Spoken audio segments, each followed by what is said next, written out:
Hey everyone, welcome to Strange Stories, where we explore near-death experiences and supernatural stories from people who've had a glimpse of the other side. If you enjoy our content, please consider liking the video and subscribing to our channel. Without further ado, let's get to the story of the day. It summarizes some of what I saw and experienced, but is brief and lacks detail on the lessons. In January of 2014, I went through several experiences that promised to transform my life forever. Within a few days, these experiences transformed from horrifyingly horrific and terrible to deeply beautiful and soul-stirring. On the morning of January 3, 2014, I was riding my bicycle around town when I was hit broadside by a truck. Some of my injuries were so severe that I'm still recovering from them. According to the doctors who treated me, I should not have survived. According to my surgeon and primary care physician, most individuals die from injuries like yours. They were correct. I really shouldn't have lived. In fact, I nearly died twice during those first few days. During those brushes with death, I had two near-death experiences, or NDEs, that promised to change the way I look at life, experience life, and feel about God and spirit. Before we proceed, let me state that I considered putting this out there, but I realized that it had to be now. I know in my heart that holding on to this event is not healthy. At least one of my friends is about to make the final transition, and I hope this post helps her make peace with passing on to the afterlife in some tiny manner. I also hope it helps others who are in a similar predicament. My first near-death experience occurred when the truck hit me. This NDE lasted only a few minutes in human time. I became aware that my consciousness was in two places at the same time as I was struck. One fearful and animal-like component was securely inside my broken body, which was stuck on the axle and being dragged under the truck. The other portion, a very calm, detached observer, hovered out in front of the truck and off to the south, watching the whole thing unfold from afar. The observer half of me thought this split consciousness was perfectly natural. The observer remained calm throughout, and I recall having the impression that everything was happening for a reason, and that there was nothing to be afraid of. I am the spectator. I watched as witnesses came to a halt, phoned for assistance, and paramedics arrived. My two personalities reconnected when the paramedics began working on me. They took me to the nearest trauma hospital once I was stable enough to move. My brain and spinal injuries were found to be so severe that I would require surgery.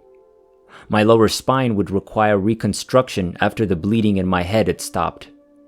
Meanwhile, I was admitted to the intensive care unit by the trauma team, or ICU. I reflected on the initial split consciousness experience in the ICU for a few days while waiting for surgery. I had no explanation for being in two places at the same time, or for witnessing the accident from two separate perspectives at the same time. In my scientific mind, I couldn't see consciousness splitting apart and one part of me traveling outside of the body. Finally, I discounted it as an abnormality of the crash and near-death experience. It wasn't significant, and it surely wasn't genuine, so I reasoned. Perhaps because the first experience wasn't enough to have me thinking about spiritual concerns, I was dragged straight into the heart of things 3 days later during surgery. Another NDE occurred for me, but this one was unique. Instead of just witnessing the events unfold from outside of my body, my consciousness was eventually transported to a world beyond anything I've ever known. The place's beauty and complete calm beyond description. I felt completely at ease, appreciated, and entire. I also sensed a deep, genuine love pervading everything there. It was a great love, as if this place's construction was created of love. Love was everywhere because there was nowhere that wasn't filled with it. I can't go much further in that. I was already itching to get out of there. I was greeted by one woman, although she stated that it was a form she used at the time to make it easier for me to relate to her. She was a stranger to me, but I was not a stranger to her. She followed me throughout the terrain, telling me things that I and the rest of the world needed to remember, things we'd forgotten or perhaps never learned. These were reminders that would assist us in living a great life on earth. She claimed to be the voice of everyone in heaven. She was a channel for the information I was receiving, since I would be overwhelmed if I met and interacted with everyone who wanted to speak with me. We felt like we'd been together for days, if not weeks. The amount of knowledge she gave me was mind-boggling. I'm still thinking about it. However, she eventually urged that I return to life. That thought made me cry like a child. I had no desire to return. Not now, not ever. I didn't want to leave this location because it was so beautiful and loving. But she urged that I have a life. It wasn't the right time for me to leave.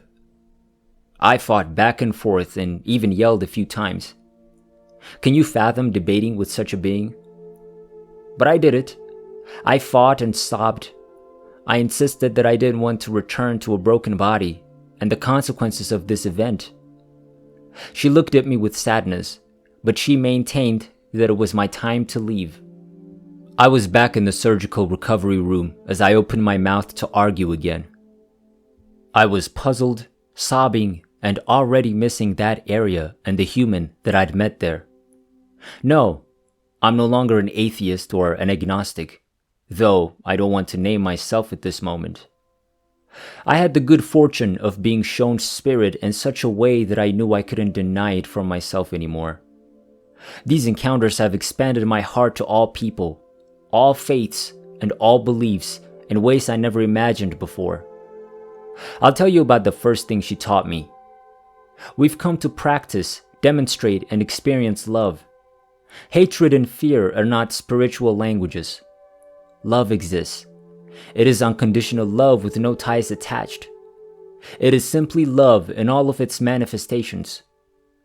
I've been asked to share this with as many people as possible, and I aim to do so. After all, that's what I promised. I'm not sure how I'll get the information out yet. I believe that writing on a blog is an excellent place to start, but I anticipate that some larger form of publication will also be in the works. Yes, all of this is true. No, none of it was made up or embellished by me. I know some of you think I'm insane or delusional. Some of you may look for any reason to ignore my experiences because they are upsetting to you. Some folks I've known for years may choose to withdraw from me. This might cost me a lot of money. After all, until a few months ago, I was an agnostic scientist. But this is my life right now. I believe that discussing my story and everything that follows will help more than hurt. That it will offer people hope and bring them together. It's possible that relaying the narrative will introduce me to new people or prospects. Everything is how it should be. While my time on the other side, sometimes known as heaven, was brief in human terms, it felt like weeks or months. I saw an incredible amount in only a couple of human hours. The first thing I experienced was the magnificence of heaven, both visually and emotionally. A vista of gently sloping hills surrounding me while I was there.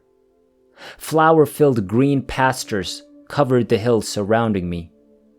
There were massive deciduous trees in full bloom. The trees that surrounded the meadows were larger and grander than any on earth. There was a little mist clinging to the tops of the trees, as if it were a humid summer morning. The sky was a pale blue, comparable to what you could see on the beach, with wispy clouds and a beautiful but slightly diffuse golden light. That was the image. But there is more to heaven than what our eyes can see. Below the surface pictures was a reservoir of emotions powered by love, serenity, and an ever-present presence I'll call Spirit or God. I sensed a great sense of calm, brightness, goodness, and love in the scenery surrounding me. The beauty, in my opinion, deserves a big B. It wasn't simply pretty. There was something deeper about it, something more harmonized, blessed, and strong. Everything felt connected by love and serenity, and the beauty of the scenes around me was the result of this unwavering love. While the splendor of heaven took my breath away, the sense of love absolutely enthralled me and made me want to remain forever. I felt a strong sense of love coursing through everything around me: the air, the ground beneath my feet, the trees, the clouds, and myself. I felt love enveloping me, coursing through me, and eventually seizing my heart. I was comforted by a loving presence that was both forceful and tender, and I cried again. In all my years on the world, I had never encountered such unconditional love and acceptance. This location seems to be designed on a great cosmic scale of love and harmony. What I realized, and what my guide later confirmed, was that love created the framework or substructure of heaven. Although each soul experienced the landscape differently, they all knew and saw the love that served as the foundation for everything in the same way. That love and serenity seemed to flicker beneath the surface as glimmers of light, winking in and out of sight. It was full of color, sparkle, and texture. It appeared to take the form of what I observed, such as trees or a meadow, yet it was also distinct from the things themselves. The work of artist Ken Elliott is the closest I can come to articulating what heaven looks like to my feeling senses. His paintings come the closest to portraying the essence of the landscape over there. With his permission, I'll share 2 pieces with you here, but do visit this website for more examples. Soft blue progression comes the closest to capturing what the sights looked like for me. Like Ken's previous works, Yellow Wall expresses the energy or vibration of love and peace that underlay everything there.